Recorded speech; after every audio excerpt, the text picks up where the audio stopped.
हरे कृष्ण। आषाढ़ मास के कृष्ण पक्ष में आने वाली एकादशी को योगिनी एकादशी कहा जाता है।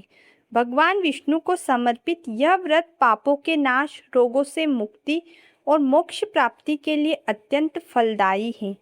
ऐसी मान्यता है कि जो भी व्यक्ति इस एकादशी का व्रत पूरे सच्चे मन से करता है और दान करता है, उसे बैकुंठ लोक में अपना स्थान प्राप्त होता है। कहा जाता है कि इस व्रत और दान से व्यक्ति को 88,000 ब्राह्मणों को भोजन कराने के समान पुण्य प्राप्त होता है। पौराणिक कथा के अनुसार कुबेर के श्राप से पीड़ित यक्ष हेममालिनी ने इसी व्रत के प्रभाव से मुक्ति पाई थी, इसलिए इसे रोगों से मुक्ति का व्रत भी बताया गया है।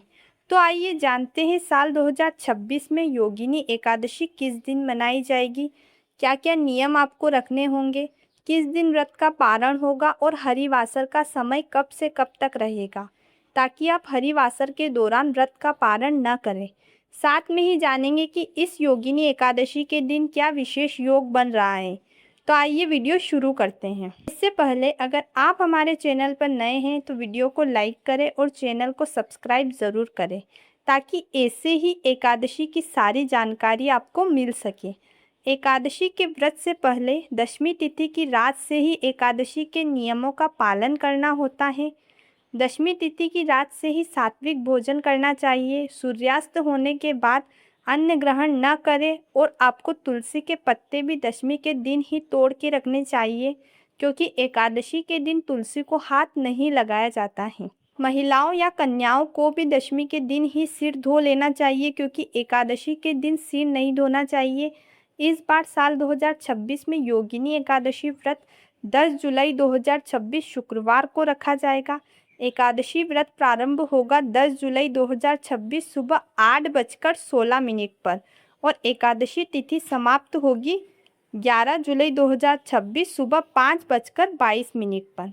वैष्णव संप्रदाय के लिए एकादशी व्रत 11 जुलाई 2026 को रखा जाएगा। 10 जुलाई को सूर्योदय सुबह 5:52 पर होगा और सूर्यास्त 7:12 पर। अभिजीत मुहूर्त दोपहर 12:05 से लेकर 12:58 तक रहेगा।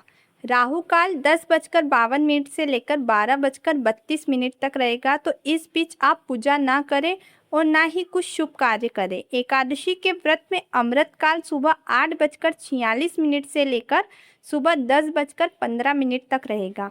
ब्रह्मा मुहूर्त सुबह 4:16 से लेकर सुबह 5:04 तक रहेगा। द्वादशी तिथि प्रारंभ होगी 11 जुलाई सुबह 5:22 पर और समाप्त होगी 12 जुलाई रात 2:04 पर। देखा जाए तो यह 11 जुलाई की रात का ही समय रहेगा। द्वादशी तिथि शुरू होते से ही हरिवासर भी शुरू हो जाता है, तो आपको हरिवासर खत्म होने के बाद और सूर्योदय होने के बाद ही व्रत का पारण करना है। द्वादशी के दिन सूर्योदय सुबह 5:52 पर होगा, सूर्यास्त रात 7:12 पर। इस दिन अभिजीत मुहूर्त दोपहर 12:05 से लेकर 12:59 तक रहेगा। राहु काल सुबह 9:12 से लेकर सुबह 10:52 तक रहेगा।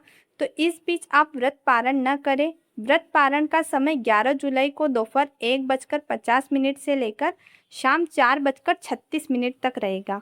तो आप तभी अपने एकादशी व्रत का पारण करें। आशा करती हूँ आज की ये जानकारी आपको पसंद आएगी।